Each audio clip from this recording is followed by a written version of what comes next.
Hello, everyone, and welcome to Tales of Three, an all-queer, narrative-driven D&D podcast where your three GMs are also your three PCs. My name is Dusty. My pronouns are they, she, and I play Ivy Nightbreeze Tinkerfey, whose pronouns are she, her, and I am just a little guy. Just a little guy. Hello everyone, my name is Wayra, my pronouns are she, they, and I play Véres, whose pronouns are he, they, and I have so much bacon, Thea would be jealous. And Ari beat me at the nose game. Hello everyone, my name is Ariana, my pronouns are she, her, and I play Elara Spindlespark, whose pronouns are she, her, and my microphone is currently wrapped up in a little marshmallow blankie. Cute. A note regarding content warnings. This campaign is a dark fantasy that deals consistently with topics of body horror, complicated relationship dynamics, emotional distress, fantasy violence, gore, mechanized spiders, mental health and illness, profanity, and romantic and sexual relationships. A full list of episode-specific content warnings can always be found in the show notes of each episode.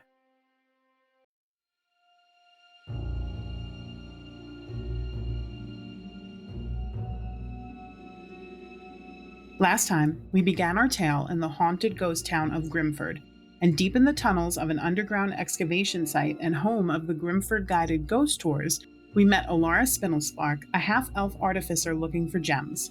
Elara almost got more than she bargained for when she naively began to follow a path of suspiciously placed gems leading deeper into the tunnels.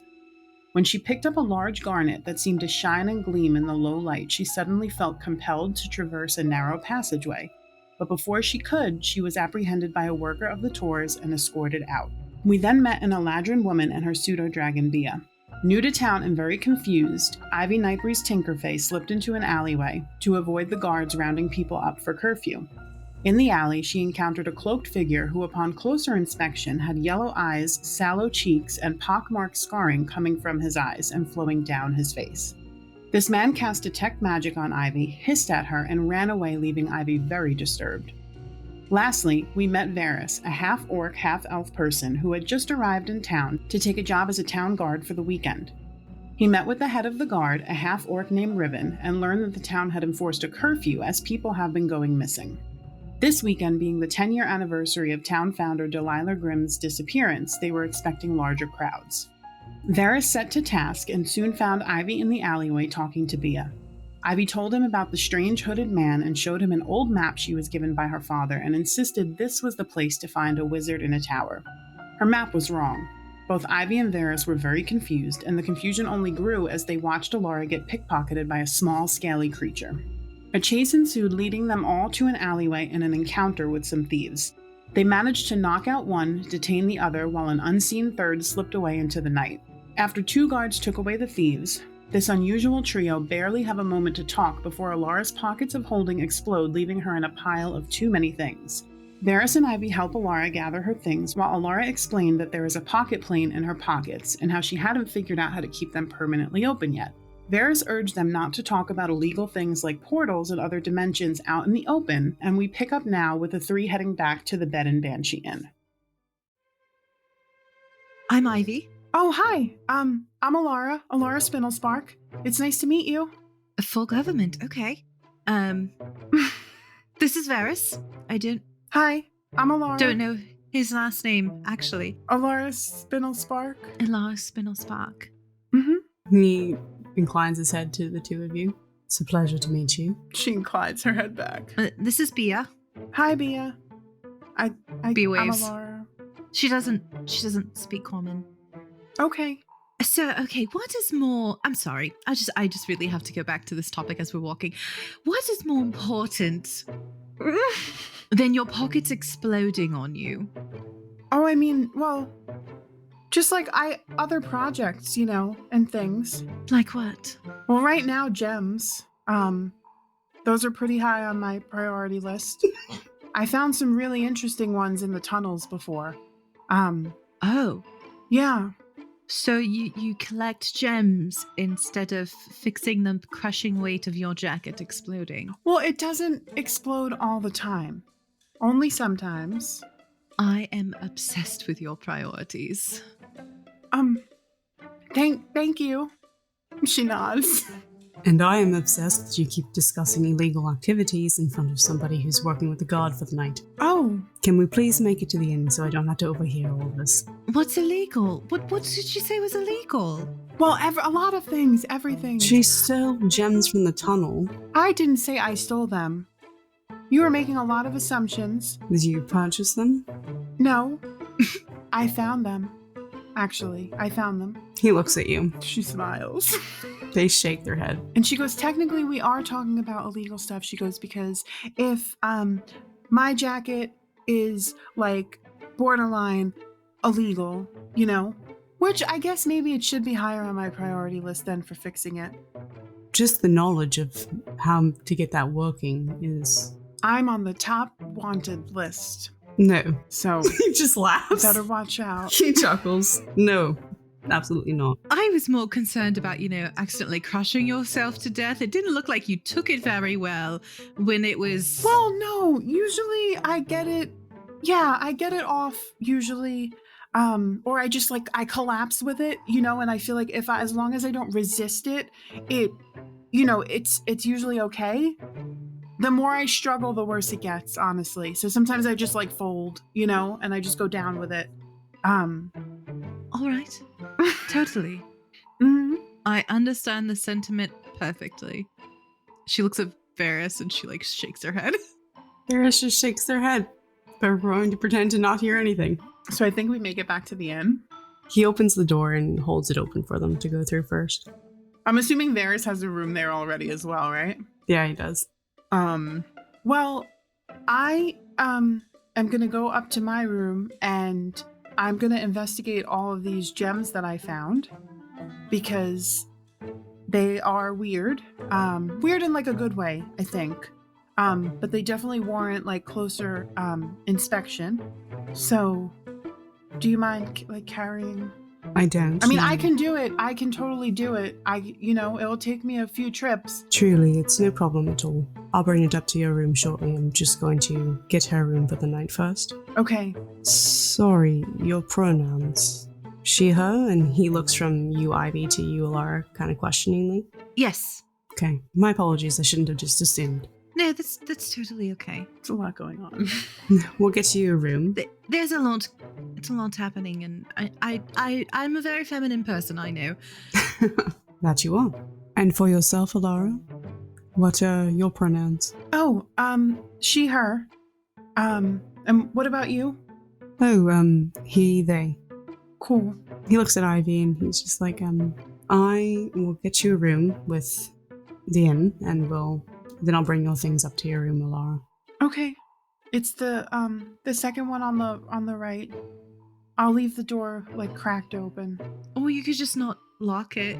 I don't know if you want to invite random people into your room. No. Is an open door an open invitation? No. She nods, delayed. He looks at Ivy weird. Elara looks at both of them and goes up to her room. I think she turns around on the stairs as she starts to walk up, and she looks back at them and she just is maybe I should close it though, because what if more pickpockets come and try to steal my stuff? I think you'll be all right here. Ivy sort of shrugs. She doesn't know. Yeah, he goes up to the bar. He sets Elara's shit down first and goes up to the bar and raps on it, on the top of it. And he goes, he calls back for Reggie or Zaph. I think Reg just passed out, honestly. Cool. Is Zaph up? Yeah. So Zaph walks out about ready to be hey, we're actually closed. And he sees Véres and he's like, ah, Véres. Good evening, Zaph. I need a room for this young lady over here. He looks at Ivy, who sort of just waves a little bit. He goes, there is one room. Reg cleared it out earlier. Seems a tourist has gone missing. Another one. How long have they been missing, do you know? He reaches under the counter and pulls out a book, and he starts flipping through the pages. They got in last week. Looks like they paid for 3 days, but haven't shown back up, so they're 4 days overdue. All their stuff was left behind in the room. We brought it to Riven for investigation. I think Véres just kind of nods, taking in the info, and goes, I suspect Ash will be disappointed then. They can't run around the town exploring. Zath smiles a bit and he goes, very disappointed. I told them they can go on the tour tomorrow. Joy runs a tight ship, and I told Ash to stick with the guides and then right back to the inn. Véres nods. I feel like that would probably be for the best. Zath nods, and he turns to Ivy and he goes, all right, miss, how long are you staying for? And she looks at Véres. Just looks at her. How long are we staying for? He looks at her. It's like, for the night for now, Zath. He nods. All right. For food and lodging, that is 13 silver. And Ivy dips her hand into the pouch and starts counting out 13 gold. Oh, Véres looks at her, raises an eyebrow, and goes up. Is like, no, just 2. She takes out 2 and sets them on the bar. And Zath just kind of looks at her and then looks at Véres. Véres looks, gives Zath a look like he's equally perplexed by this. And he counts out her change and puts it on the bar. And he goes, okay. And he hands her the key.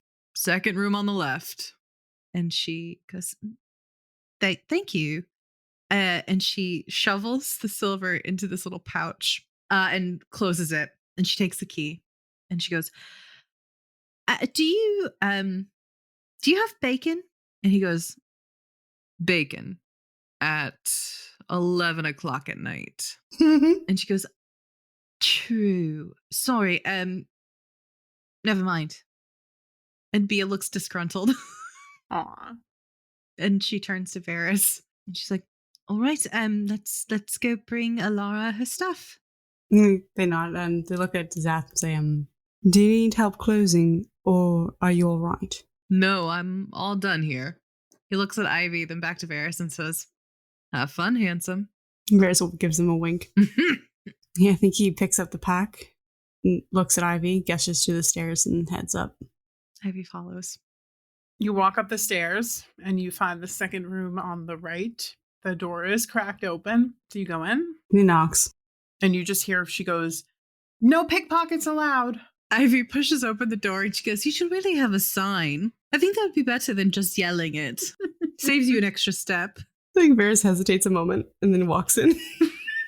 And she's just sitting on the floor. And she has like her tinkerer's tools are out and she's messing with her goggles. And she looks up and she goes, oh, hey, yeah, come on in. And you walk into the room and it's just like most of her stuff was in her pockets. So there's not really much around the room.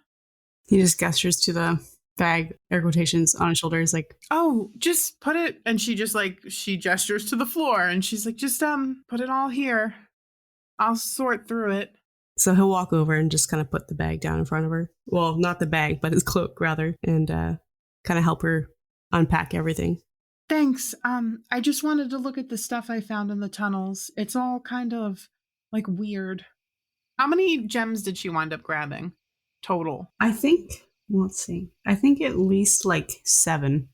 Okay. So I think she takes those 7 gems and she lays them out in front of her. Ivy doesn't crowd her, I think.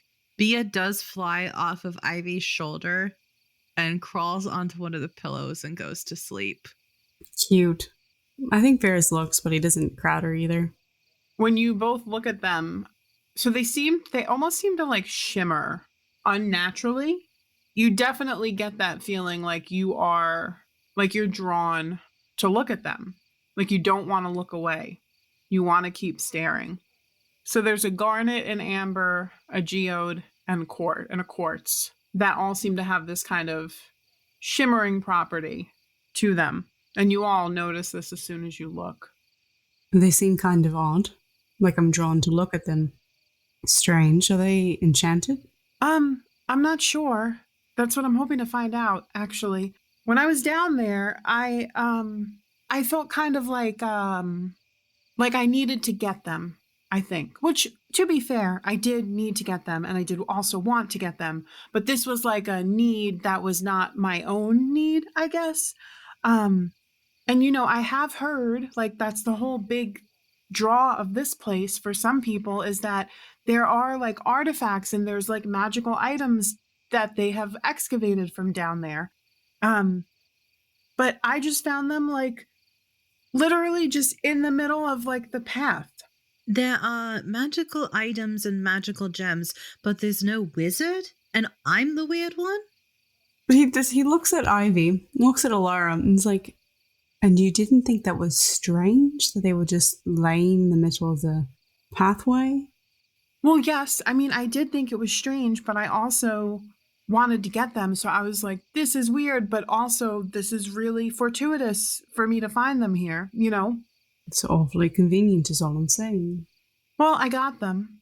And then Jennifer found me and he was like, what are you doing in here? Who? Jennifer. Well, actually, I don't know if that's his name. That was the name that I gave, that I said was my name when he asked me what my name was. And I told him that I worked in the tunnels. And he was like, you know, you have to get out of here. You can't be in here. You could like fall down a hole or, you know, people go missing all the time. And then he escorted me out. Oh, and also apparently there's like a person-eating monster down there as well. I'm sorry? Oh, a person-eating monster. You didn't lead with that one? No, I mean, no. Not high on the priority list? He looks at Ivy and just smiles a little bit. A half smile. Remembering what she said earlier, I'm obsessed with your priorities, but he doesn't repeat it.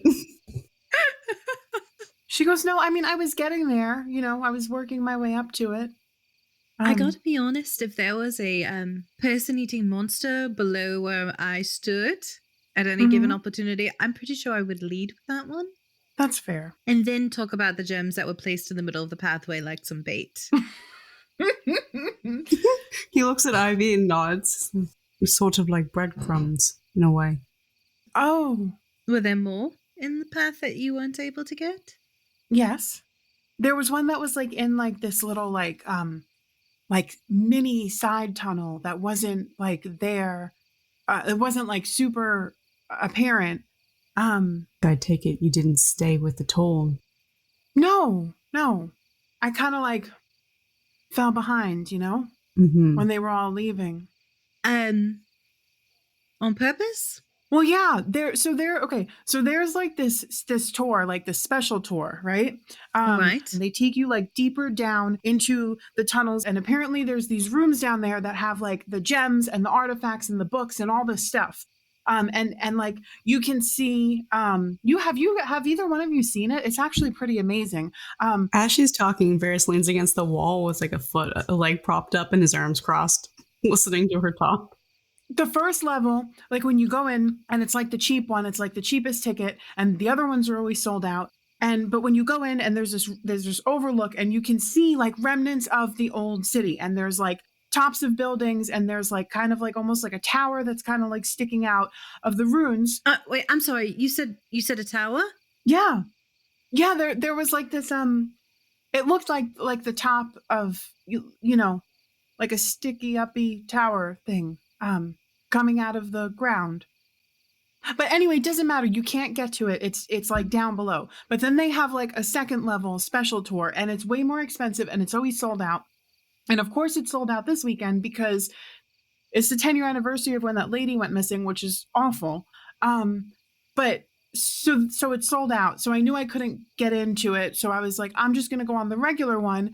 And then no one was really paying attention to me. So I kind of just like stayed because I wanted to go down. So when you were warned about, you know, people going missing in this town, did you just like think they were joking or? Well, I didn't know there was a person-eating monster or that people were falling into holes until I was already down there. Jennifer told me that when he found me. I also did hear like whispers when I was going deeper. What? He looks at Ivy. He's like, I mean, they did say this town was haunted, so it doesn't surprise me. I mean, yes, of course, the ghosts are real. They're just not fun to be around. Well, yeah, because apparently they can murder you and snatch you down tunnel holes, you know, so. Oh, they can do worse than that. Oh, well, maybe that's why people keep going missing in this town. I don't think that's the ghosts doing. I mean, it could be, or it could be something else. I'm not sure. You have to really piss off a ghost for it to want you dead. because it doesn't want to deal with you in the afterlife. Okay, but also there is an entire city buried underground that was buried because of like a big catastrophe that happened and a lot of people died. Mm-hmm. Lothint. Mm-hmm. Okay, but also maybe it could be the pickpockets. Do you think that they saw me in the tunnels? They were just sort of your run-of-the-mill pickpockets. Maybe a little stronger, but nothing so significant. They're in jail now as well. They shouldn't be a problem anymore. That's true. I've never been pickpocketed before. I haven't either. Do you think it's like a milestone for like traveling? Like a club? Well, no. Do you get like maybe a patch for your jacket? That actually that might actually be pretty cool, but I don't know what it would say, like pickpocket club, pickpockets. Naive enough to be pickpocketed. Sorry. I got pickpocketed, and the only thing I got was this stupid patch. In Grimford. Back to the missing people. It's not a joke. There's a stack about this big, and he like holds it up for like a 3-inch stack between his fingers, and he's like, of missing people pages in the guard office, and another one just got added to it 3 nights ago. It's not a joke. It's happening all the time, so be careful, both of you. Oh, well, I didn't know it was like actual danger. I just kind of thought it was like ghost stories and, like tales to drum up business. I wish that were true. And he kind of trails off, like a thought stealing away whatever else he was about to say.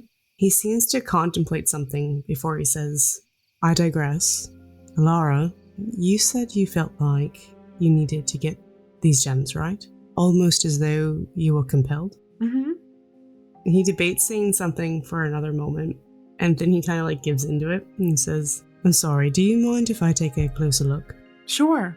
I think that he's gonna take the garnet and kind of like walk back over to lean against the wall. I think he just like holds it between his like thumb and forefinger and just like turns it over, giving a look over. Roll an Arcana check. 22 total. Okay.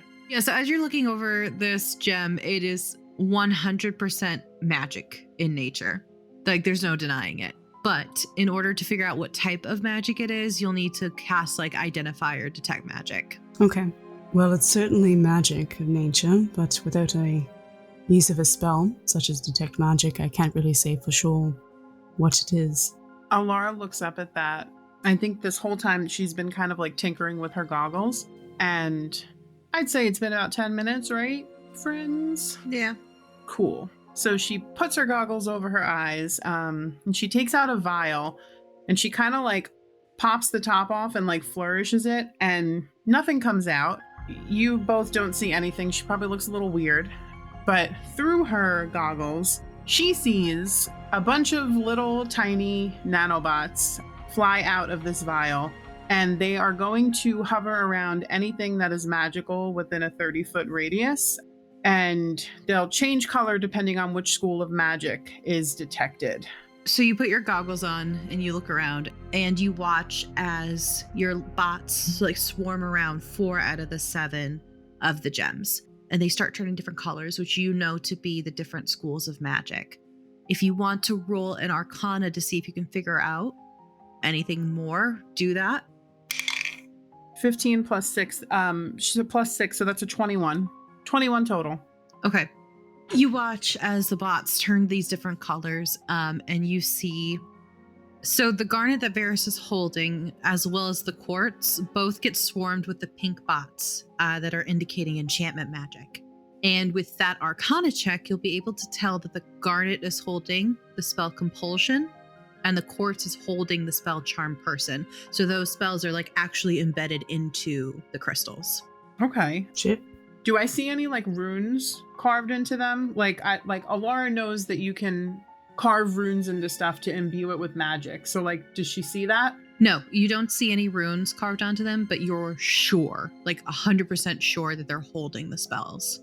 Oh shit, interesting. The amber and the geode just seem to be like inherently magical and can be used to house other things or used to maybe power things, depending.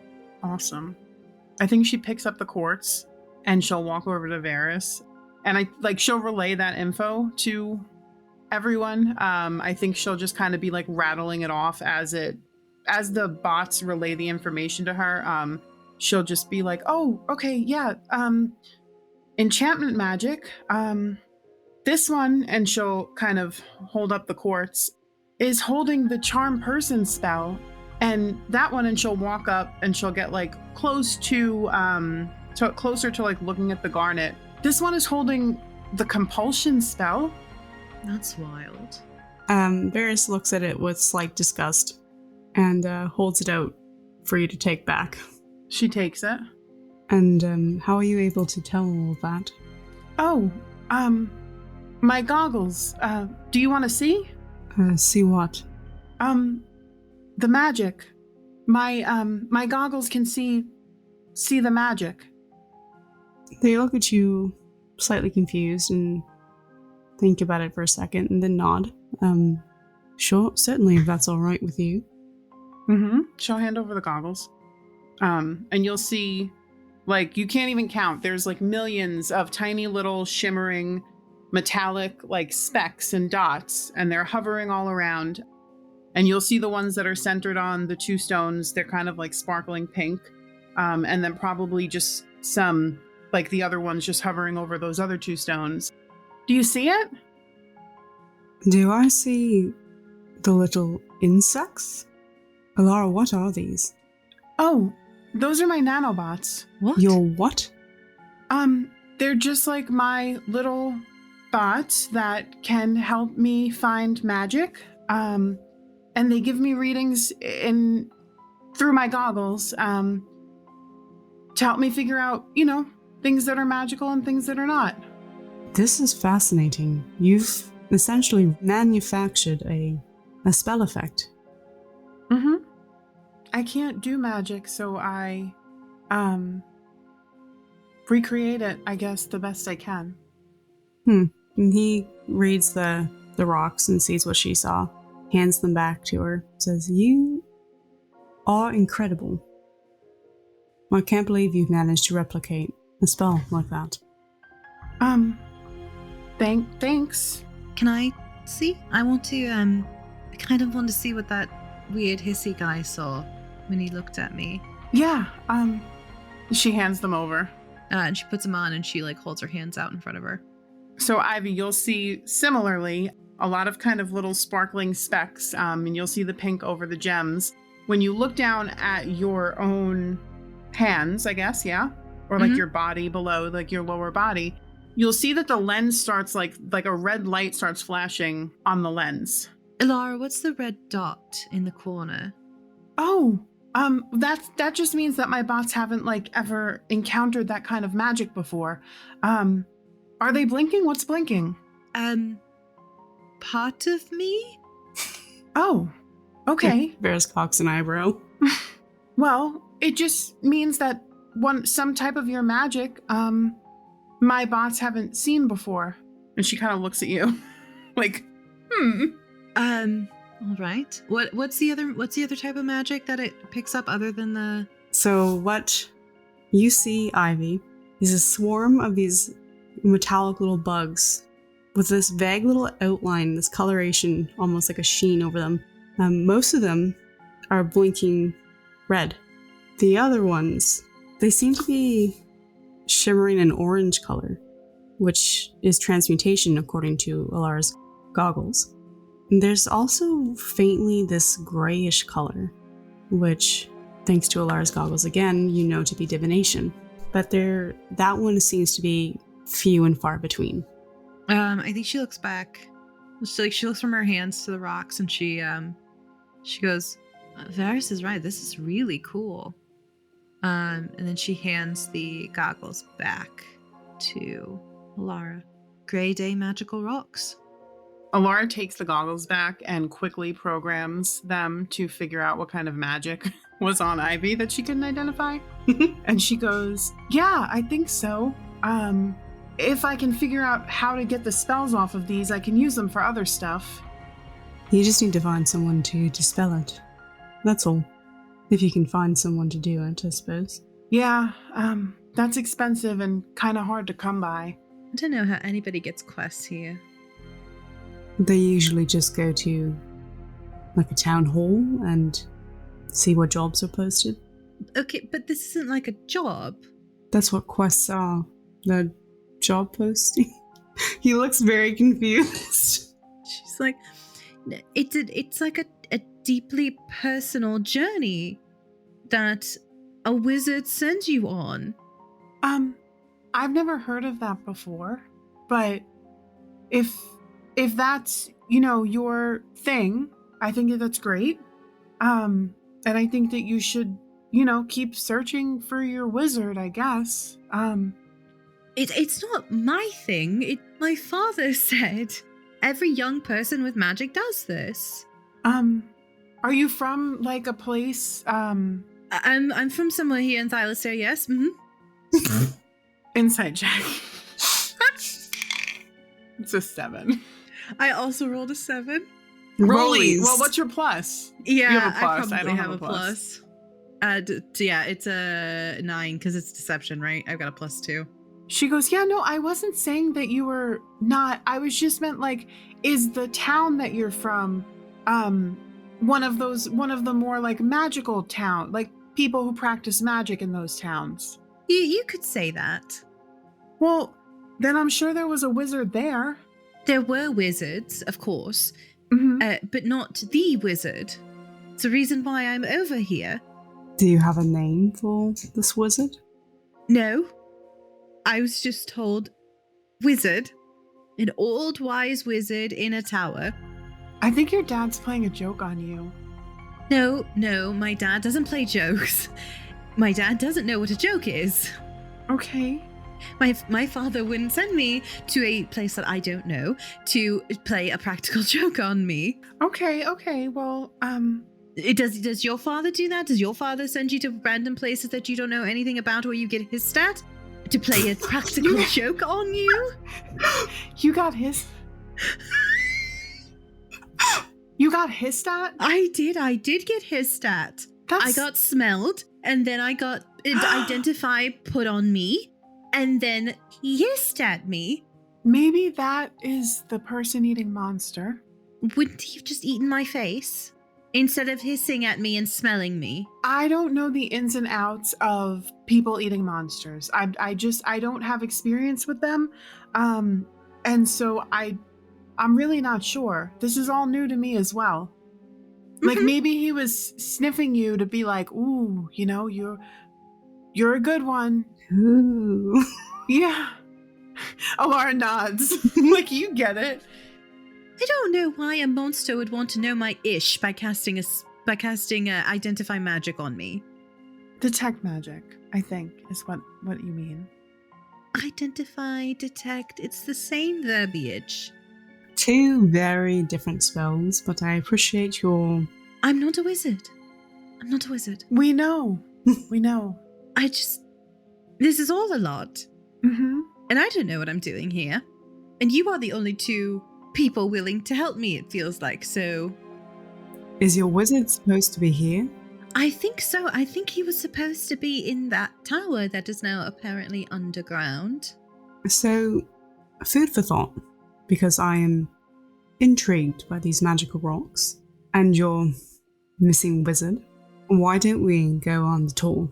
We can't. We can. I could probably pay for it. Oh, no, don't waste your money on it. I'll forge us some badges. We can go tomorrow. Oh. Just, obviously, don't tell anyone I forged them. Oh, don't tell anyone I was sneaking around the tunnels. Your secret is safe with me. She looks at Ivy. She goes, and don't tell anyone that I am totally definitely from here forever. I don't know why you keep saying it like that. You're making it sound like you're actually not, you know? I am. No, I know that. I'm from Extalton. Mm. Can I insight check her again? Yeah, please. Deception, Ivy. No, that's a 4. Oh. Yeah, not everyone pronounces words the same. It's an accent. So that's okay. Yeah, that's I have fine. an accent. just stop saying that you're definitely from here forever, because it just... People who are from here don't say that. So, But she is from here. I know. I am. Okay.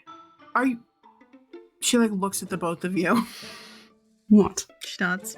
Oh, yeah, okay. No. Yeah. No, what are you thinking? Well, I just felt a little confused for a second About? What? about whether or not she's actually from here. But like you two, you seem like you're from here, so, and you two know each other, so I guess, you know, that means like... Oh, don't get me wrong, I met her like 5 minutes ago, but, Oh, okay. So all new. Yeah. Okay. Well, We're all on this journey together. apparently, I mean... Why don't you all sleep? I have a job to continue doing, so take care. That's right. What is your job? Enforcing curfew. They're the guard. Oh, They're a guard. Couldn't you tell? no, I mean, no, but also, you've been in here for like a long time. I have. Mhm. And so you're not really doing A a good job. Yeah, no I'm offense. aware. Thank you. But, you know, I think you'll be great when you get back out there, probably. Enforce those rules, you know? That curfew. Get that curfew. He just smiles at them, shakes his head, and says, good night, you two. Ivy, your room is on the opposite side. Thank you. And I'll see you both in the morning. See you in the morning. Okay. Then he turns and leaves. Elara looks at Ivy. I think she hesitates for like a second, and she goes over to Bia and scoops her up, and she goes, "Oh, I wanted to ask your pocket dimension. Does it have like a name or anything?" No. Why would it? What should it? Should it have a name?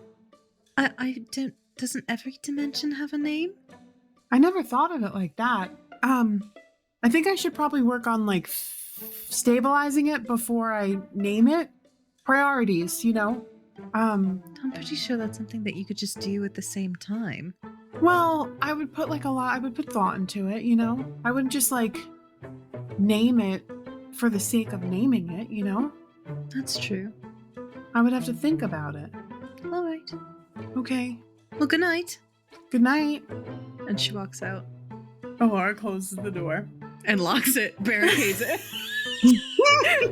and locks it and like sighs very heavily. I think the Véres is going to go and do one more round of the town. Maybe a couple of rounds, actually. Make sure people are going home and safe. And then once he's sure that things are okay, most people have dispersed or are on their way, he's going to go to his room and he's going to start his usual routine of locking up. He's going to lock the shutters, lock the door, start hiding some of his knives around. A couple under his pillow, one strapped underneath the desk, one against the wall by the door, maybe a couple others. And then he's going to sit down and he's going to forge those passes because he has seen a couple of them. Does he have the equipment to forge said passes? He does. He does indeed. Okay, I would say, what do we think? Probably sleight of hand? He is proficient in them, so it's dexterity plus proficiency. That's a 22. Okay. You take I would say maybe like 2 or 3 hours, and you forge some pretty nice passes. Yeah, I think he's going to stay up and forge 2 passes because I don't really think that they have any intention of going tomorrow. So he's just going to do that by candlelight and then go to bed, or try anyway. Cool. Ivy, what do you do when you get to your room? She's going to get to her room and I think she's going to set her pack down and pull out a book. And she's going to sit in the window. Like I am saying that there is a window seat here. Sure. And she grabs a writing utensil, flips to a page that's clean, and starts furiously writing in it. And I think the more she writes, she starts to cry. Oh, Ivy. Because she is frustrated. She's upset. She misses her family. She misses her parents. She misses her home. She wants to just be home in her bed instead of in the Wild West. where she gets hissed at. I love it. As she finishes that up, dries her eyes, and then goes to bed. What about Elara? What's she up to? I think she stays up late, probably trying to reactivate her pockets. Roll a pocket activation check. I mean, she's proficient with her tinkerer's tools, right? Well, Tinkerer's tools are also dex, but I would venture to say maybe Arcana Okay. plus proficiency. So Arcana and my proficiency is +2. So like intelligence plus proficiency. Ooh, that's actually really good. So intelligence plus proficiency. Yeah. So that is a 22. Right, 222s. It is. Yeah, I'd assume that she reactivates them, yeah. So she reactivates her pockets and she goes to bed after that, I think. And so ends the first day.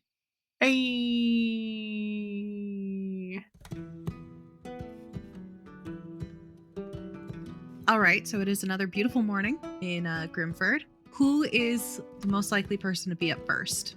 Not me. Probably Véres, if I had to guess. They don't sleep a whole lot. Fair.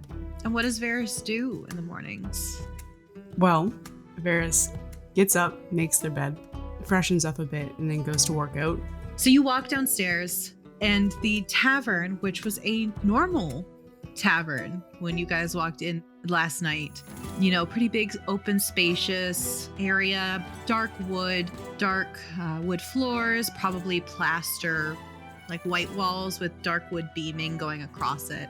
Very medieval, normal tavern, right? There's a fireplace in the corner. There's a bunch of places for people to eat. There's some history on the walls. Looks like a cheap Halloween store has thrown up in it. Oh no. There are plastic bones hanging from the ceiling with fishing wire. The portraits on the wall have been changed to these like ones that shift when you look at it in different lights. There's fake blood on the walls. There's just a full skeleton sitting in one of the chairs by the fireplace. Fake, I assume? It has a beer taped. Yes, it's a fake skeleton. It has an empty mug like affixed to its hand as it sits in this chair and looks at the fireplace. It is so profoundly funny in its gaudiness that you wonder how this was achieved in like 3 hours. I think he walks down and notices because he's hit his head on some fake cobwebbing. Oh god. So he gets he hits his head in the fake cobwebbing, steps back up, ducks under, then starts pulling some out of the braid in his hair. He's just like, what in the 9 hells happened to this place? I think that Reg, when you say that, a hand kind of slaps itself on the bar top. Reg does stand up from behind the bar and looks at you and kind of nods and then like gestures with her hand. And she goes, I just do some wonderful things when I am blackout drunk, it seems. This is great. You decorated your inn intentionally to look like this? She looks at you kind of like perplexed. Why would I not do that? Do you not like it? Why would you do this? No, I'm not trying to be rude. I've never seen people decorate for any intention, I suppose. So I don't understand. It is the eve of Soul's Day, of course, when the veil between our plane and the ethereal is thinnest. And she's kind of like wiggling her fingers when she says it. Then she looks away. And it marks 10 years since Delilah Grimm went missing. But the tourists love fanfare, and I love a good distraction, so here we are. Fair enough. He looks over at the skeleton with the tankard.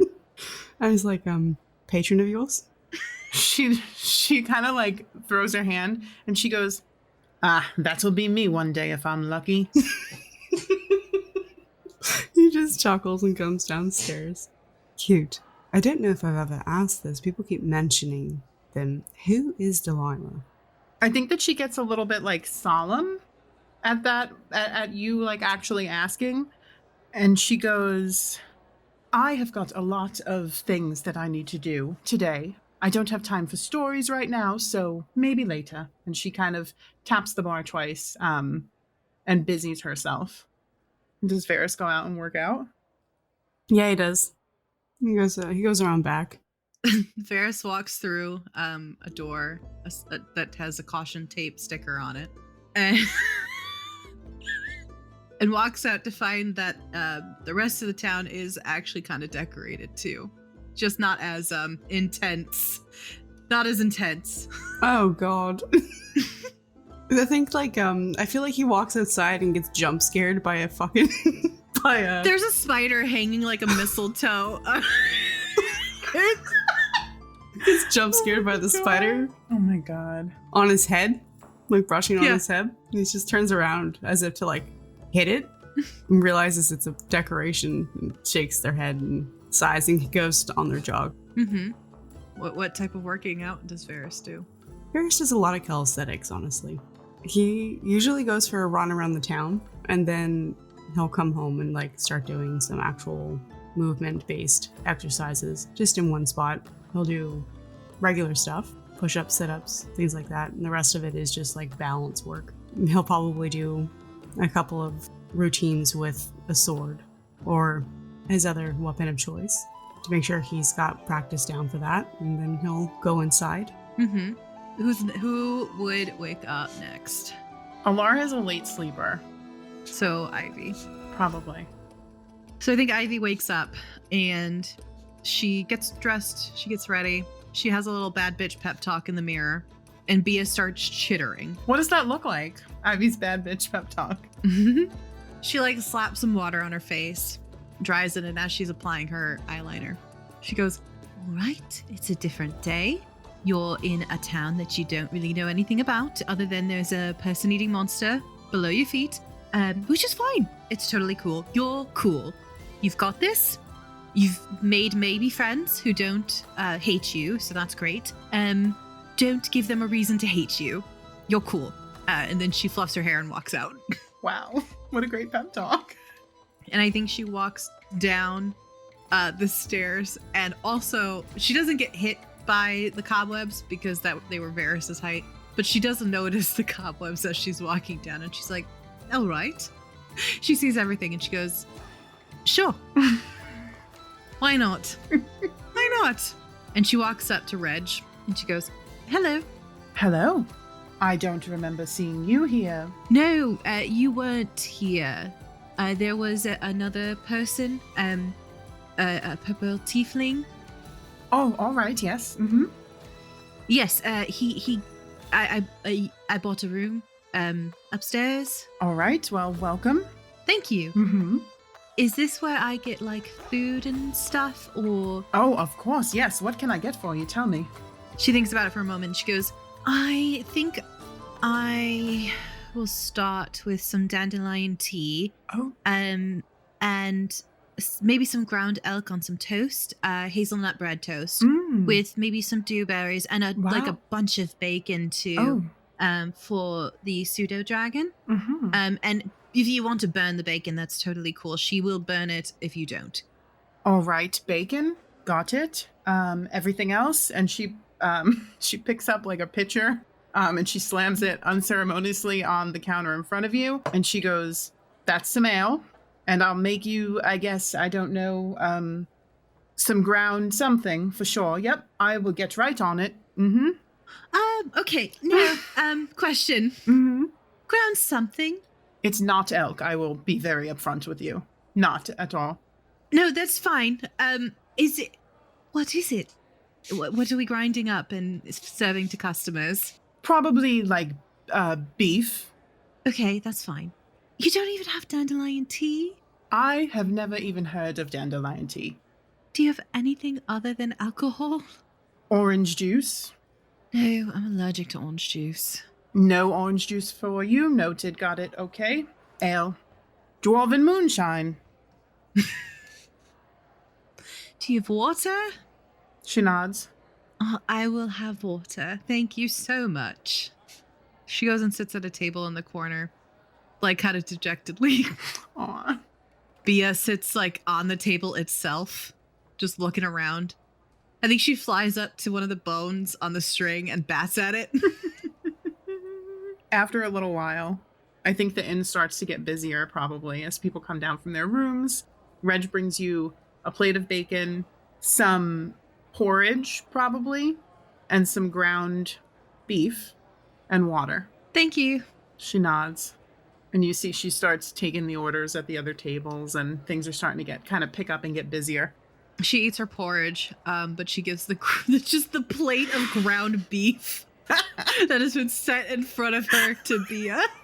She literally just made you a plate of ground beef. Yeah, that's it. Yep. What happened to the toast? No toast. No toast. Listen. That woman listened to you rattle off that stuff and was like, "Oh, baby. Not here. You're in the wrong motherfucking town." Yeah. So, a couple hours later, it's midday and Elara wakes up. Elara wakes up. Do you want to have Véres do anything before? I think after a couple of hours, Véres comes back, goes upstairs, gets ready for the day. Okay. He'll come to the back door and walk up the stairs. He's giving a nod and a wave to Zath and Reggie and heading up. Elara wakes up and she puts her jacket on and she puts all her stuff in her pockets because she was able to reactivate it last night. And she comes downstairs. And she too sees the bombardment of plastic decorations. I think she looks around with like wide eyes and she kind of like nods her head. She's cool with it. I think she goes up to the bar. Elara. Oh, hey, good morning. She comes over. Good morning. And she sits down. How She nods. You can go. How did you sleep? Great. Like a rock, really. How did you sleep? Fine. I slept Okay. fine. Do you want some bacon? And Bia stops eating the bacon and just looks at you. Oh, she goes, no, she goes, don't worry, Bia. I am a vegetarian, so I will never, ever, ever steal your bacon. I wonder if they have like chocolate chip pancakes or something like that. I wouldn't bet on it. I asked for a bunch of stuff and she was like, it's either this or nothing. And she gave me a plate of ground beef. Oh, like just a whole plate of it? She nods and motions to an empty, licked clean plate. Oh, it's a big plate. Okay. I think she has like 3 stomachs. I really don't know where it all goes. As long as she's happy, right? Happy and fat. Mm-hmm. I think Elara takes out like some rations that she has and she starts eating the rations. Because she doesn't think there's anything that she can eat at this inn. Oh, yeah. She sees you eating trail mix and she's like, I don't think there's meat in the porridge. Oh, okay. She gets up and she goes to the bar. So you see Zath come out and he goes, hello. Oh, hi. Do you have like stuff that's not plates of ground meat for breakfast? He looks at you confused and he's like, who is giving plates of ground beef out? Well, my friend got a plate of it, and I was just hoping for like some chocolate chip pancakes, or, I mean, that's like top of the list if you have that. But otherwise, like just anything without any meat in it, and definitely not like a pound of it. He looks over at Ivy's table, at the little pseudo dragon just going ham, and he nods. He goes, unfortunately, my associate does not have chocolate chip pancakes here, but I do at my inn in Osrin. Well, if I ever go to Osrin, then I will be sure to order chocolate chip pancakes from you. If you're there and not here. I'm really only here to help. Okay. I don't make it a habit of being here. That's fair. But I will get you non-pound of meat breakfast options. Great. Do you have any other allergies? No. All right. I'll just be over there. He nods and he disappears into the back. She goes back to the table and sits down. Well, I think Véres will come down shortly after Elara goes back to sit and goes up to the bar instead of going to the table. He doesn't notice Elara or Ivy yet. Véres' 2 buddies are tending the bar. Awesome. I think that he takes a seat, slaps the bar, and to get Zath's attention, because that's what he does all the time at Osrin. He points at him. Just scares Zath. He's like, good morning, handsome. What's on the menu for today? Good morning, gorgeous. It is porridge, like normal. I'll take a bowl of porridge then. Would you also be a dear and give this to your friend? My friend? And he gives him 2 bowls of porridges. Porridge-eye? 2 bowls of Porridge. porridge. It's like, my friend? Yes. He looks confused. And he motions to the back table where Elara and Ivy are sitting. He turns non-subtly and looks over at the table. Lara waves. Comprehension comes over their face, and they look back at Zath and goes, "Oh, you mean the 2 that I brought in for curfew last night?" Yes, your 2 great friends. You look so thrilled to be hanging out with the woman with the pseudo-dragon. It looked like you were fast friends. He looks at Zath and goes, "I knew that woman for 5 minutes, and already she seems to assume that we're traveling together. I dare say she's worse than you." You know, I think she's just a good judge of character, like I am. I am an amazing judge of character. You are a poor judge of character if you think there's anything worthwhile. No. I think you're just hard on yourself.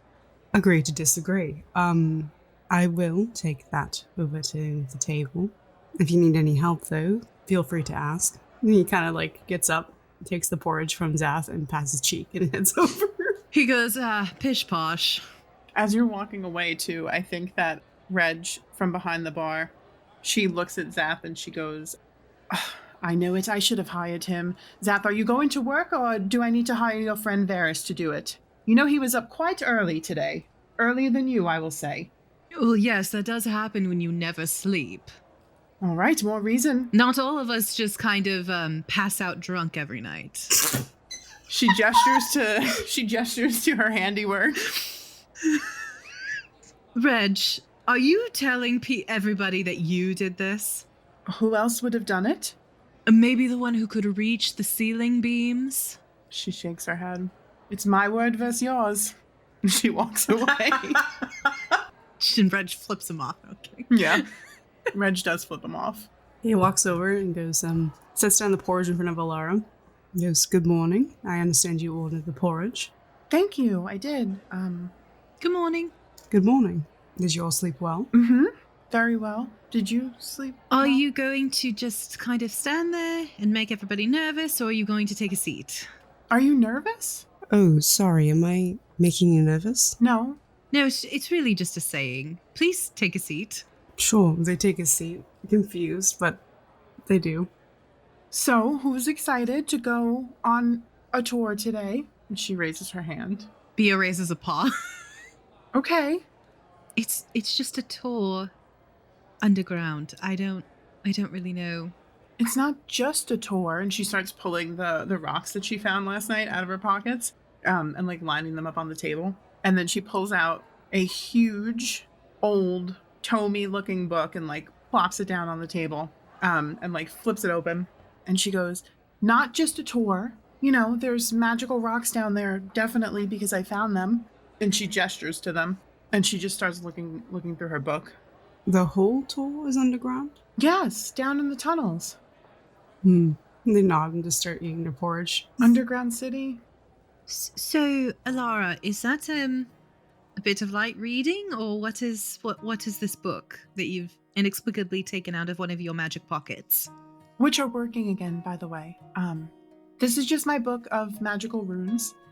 I was going to see about putting some on these gems, or maybe see about getting the magic out of the ones that are holding the spells.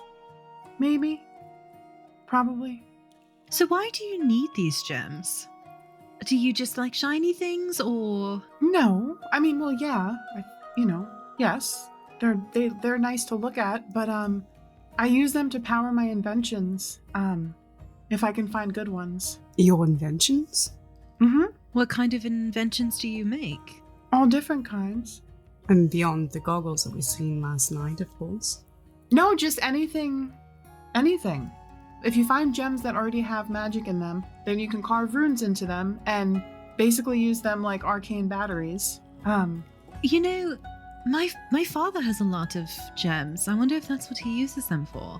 Maybe. They're kind of everywhere where I'm from here in Elara. Véres just chuckles softly under their breath and puts some porridge in their mouth to avoid this conversation. So, like, magical rocks She nods. everywhere? I mean, not everywhere, but there is like a tunnel that we just go and kind of like grab whatever we need out of. I mean, I have to look pretty hard to find the ones that I find. If I find them. So I don't have to pay someone to, like, enchant them. Where do you live that you can just go into a tunnel and get magical rocks? Ixolin. She looks at Véres. Can I make a history? Can I make a history check Please do. to see if I know about any tunnels? In the capital city that's surrounded by water? Well, it doesn't matter because it's an 8. Yeah, Elara, you're not sure. There might be. There could Underwater be. tunnels? You Yeah. haven't explored the whole entirety of the capital. She goes, wow. Who knows what's hidden under the city? I mean, I guess, yeah, I wasn't sure if I was going to find any in this tunnel. So that's cool. Good for you. I mean, I don't need the gems. It's my parents who use them. Well, my dad, really, who uses them. But Okay. But you don't know what he uses them for. not particularly. He bounces around projects pretty rapidly. There's a lot of half-finished stuff in our house. Oh, wow. I don't know what that's like at all. Insight check. That's...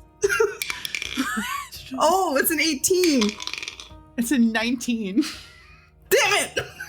The one time I rolled well. It's a 19. Yeah, Véres, you're like, wow, she finishes everything. But he knows that's not true. I know. It's the jacket. In his head, he's thinking, like, she must really be struggling with this jacket then. So, Véres, why were you up so early? To go for a run. Why? To stay healthy. You weren't, like, running from anything? He goes, no, I tend to train in case I have to run from something, you know? I mean, you kind of look like you could just kind of do whatever athletics you wanted to do. Your whole ish is very, like, athletic. And she, like, motions up and down you. The gentleman sitting in a dress pants and poet shirt looks very athletic. Yes. She can see the muscles bulging underneath your pouch. Underneath. Rippling underneath that poet shirt. Elara's just making notes about runes on a piece of scrap paper. He's like, I suppose I do have to stay in shape. I tend to make a living by, fighting, so. Oh, that's interesting. Hmm.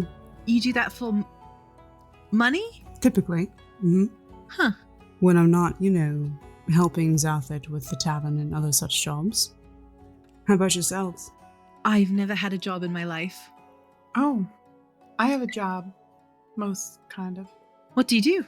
Well, I just kind of like right now, I'm finishing up my my 5-year, and I'm just like traveling around, and I just work at like different 5 years of what?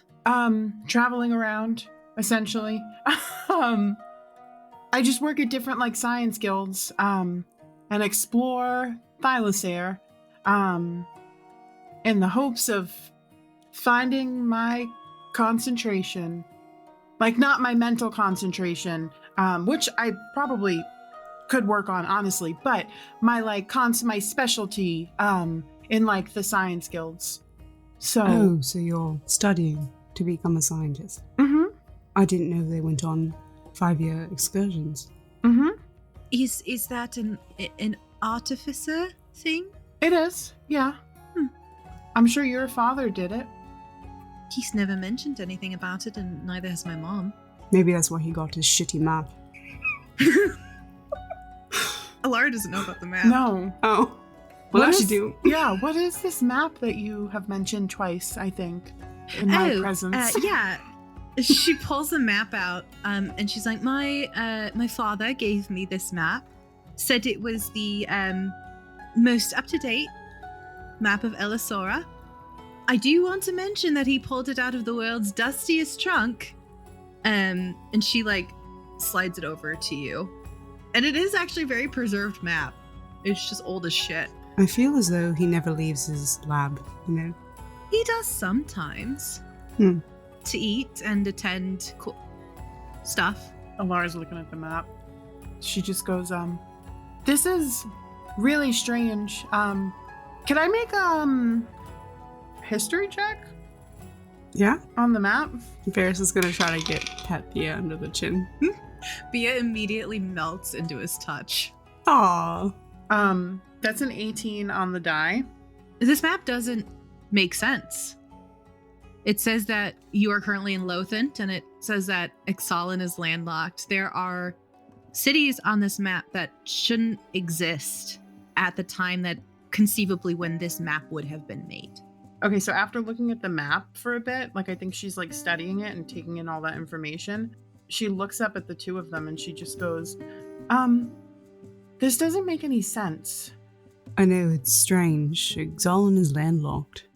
Right, but it also says the kingdom of Ivora, but it has the city of Lothent on it, and Ivora wasn't founded until like 200 years after the Forsaking, and Lothent is from before. I think Véres moves a little looks a little closer, and he's like, you know, I didn't actually take that close of a look earlier. And Saluzzo is right here, and he points to a spot on the map there, towards the bottom by the water, just a little bit up. But it says Typon's Wayside, where Port Beldrum should be. Have you ever heard of Typon's Wayside? Has Elara ever heard of Typon's Wayside? Roll a history check. Roll a history check, Elara. Lucky 13! Actually, that's pretty high. That's a total of 19, buddy. So Elara, I think that you know that Typon's Wayside is a town that existed pre-Forsaking. It was in the place of Port Beldrum. So I think she thinks about that and she remembers it from her studies or something. And she looks at Véres and she goes, yeah, Typon's Wayside was a town from before the Forsaking. So this map doesn't make any sense. Ivy. Ivy is staring at Elara like she's got three heads. She's so confused right now. I'm sorry, but I really do think that your dad was playing a joke on you or something. She sits back and levels you with this indignant look.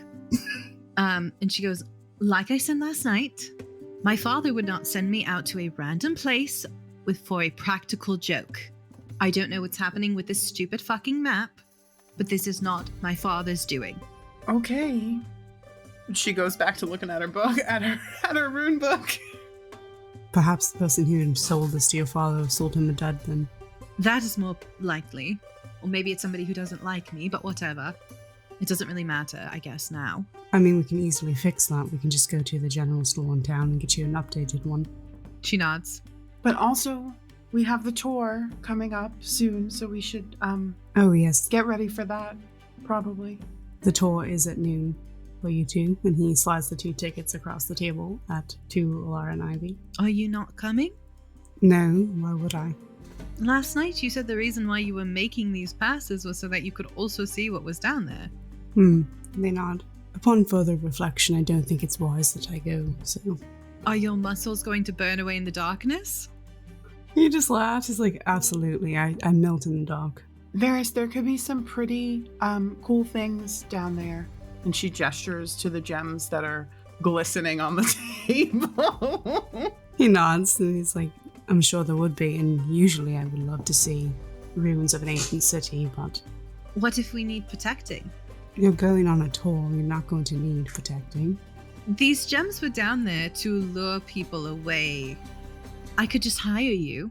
And there is a person-eating monster, supposedly. Not that I need you to protect me, but... That too. What are you going to do instead? Work? Work out? Work out? Sure. Sure you're coming, or sure you're going to work out? I'm going to walk out, I suppose. Ivy holds out a gold coin to him. I don't need your money, but thank you. All right, then you're coming. For free. Great. He looks at you like he's going to argue. She looks at you like she's like, I know you're going to argue, but you're not going to win. He looks at Bia and goes, is she always this impossible? Bia nods so hard she smacks her chin on the table. Oh, he puts his hand underneath your head. I always get my way, Véres. And it'll be fun, also.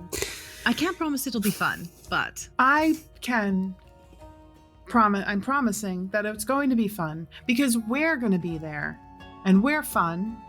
I'm a fucking delight. Elara nods, unconvinced. Véres just smirks, shakes their head, and is like, I am confident in your confidence. Alright, I'll go. But I do have something I need to do first. I'll have to go check in with my work, so I'll be back later. Do you want to meet at the cave entrance? Tunnel. Or we can meet in town square. I wanted to check out that big statue. Sure, let's meet in town square. Okay. Alright, see you in a few. And he picks up any empty dishes, brings them over to the kitchen. Cool. Hip bumps Zaph on the way by. He blows a kiss. Yes, he does. Bess shakes her head and continues to bring the dishes in, then heads off to see his employer. Thanks so much for listening. We're incredibly grateful for the love and support. And P.S., if you want more content, check out our Patreon for free clips, bonus scenes, and if you join the Red Rogues, you'll get access to the Rainbow Dice Club chat and after show where we talk about past episodes. If you're enjoying the show, please consider leaving us a 5-star review and tell your friends about us. Special thanks to our Green Fiend Patreon supporters, Jen Bear and Michael. And with that, our story pauses here for today. Join us next time as we continue our adventures, and remember, it's never too late to start your own. Bye!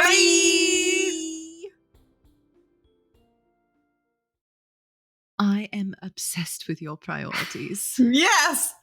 Yes! It stays! Oh, sorry. Well, it looks. Did we all just spit on ourselves? Because I spit on myself too. Because we all no. We all spat on ourselves. Yep. We all spit on ourselves. So she knows of ghosts and that they are real, but she just doesn't care for their vibe. Is that what we're going for? I feel like Ivy's about to throw down. She's like, listen, you motherfucker. We're all on this roller. We're all on this journey together. Vibes to the wind. Where'd you go? Oh, I accidentally put you guys on the other side. Oh, where'd you go? You're so big. Wow. That's what she said. Over here. I need to make it small. Okay. That's also what she said.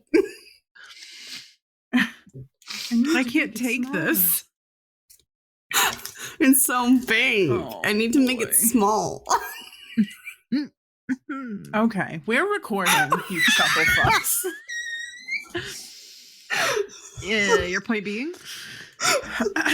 All right. My status is S&Fing my way through I know Allosaurus. it is. 32 equals a 5. 3. Call it, Dusty. What do you think it's going to be? 13. I say 3. Do you want the on-die number for your bet? What is it? It's a 17. Boo. Anyway, let me stop talking and roll. No, you roll. Okay, please stop roll. You rolled like 17 times. Please. I feel like you're just torturing me. I am.